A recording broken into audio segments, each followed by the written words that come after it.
spent a large part of a short adulthood wishing I was a kid again. Since 18, I've wanted to be 12 because life was better then. I remember summers feeling warm, not just outside, but how I felt inside. I felt warmth. And love felt like something to fall helplessly in, and every day demanded a new adventure because we had all the time in the world. And that time is what I miss most. Not because I've aged, but because in aging, time slips out of your hands. You don't do what you want, you do what you have to. You schedule your freedom, your happiness is put off until weekends. You make more friends out of convenience than connection. Real connection. And real becomes something foreign to you.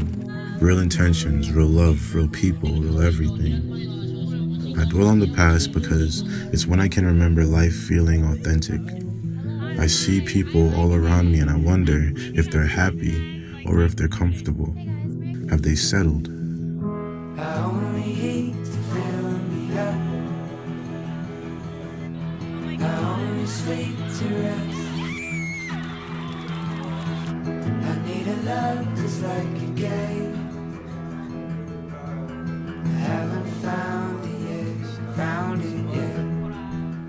What I want out of life is a lot more than comfort. I want ideal. I want to live fully, forever.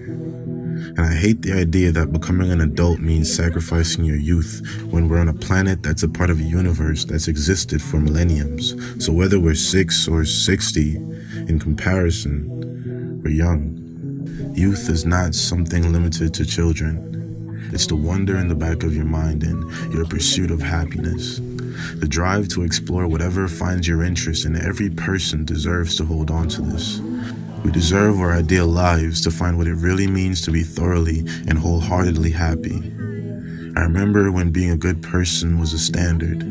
Now we're only kind to people who are kind to us. And this world, it thrives off our selfishness. The death of humanity will be our loss of humanity, our loss of childlike optimism, our upfront kindness and curiosity, and our acceptance. I'm finally realizing you don't have to grow up to grow. As I get older, I only want to feel younger, to think younger and act younger. I want to enjoy my youth until I die.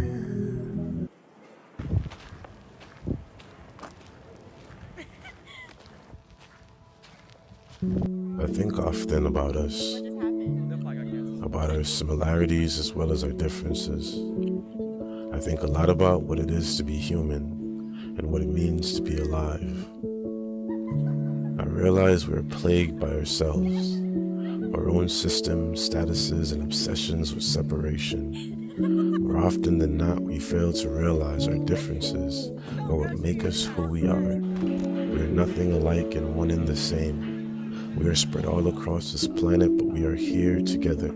And no race, religion, class, or color will shadow a truth that this earth was gifted to us all.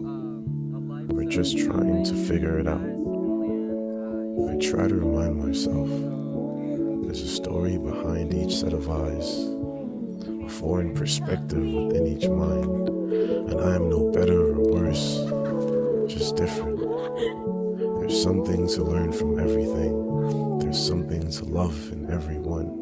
And love, as cliched as it's become, is what will save us all. We have an opportunity here to save the world. Not one man or a group of many, but all of us. Each person a small part of a larger whole. We will not be jaded by the pain this world has caused. We will lead with love. Each of us, superheroes without capes, flying in to save the day, not from burning buildings or falling bridges, but from ourselves. I know it's hard to be kind to a world that has not been kind to you. It's much easier to grow cold when warmth is treated as weakness. But look into the eyes of a child who has been raised with love. You will see everything it takes to save this planet. I've said it before and I will say it again. The death of humanity will be our loss of humanity. This life is entirely yours to live, but you share this experience with everything that is alive with you. Find comfort knowing you have never been nor will you ever be alone. We are here together. Someone told me I could change the world if I wanted to. I think we could save the world if we tried.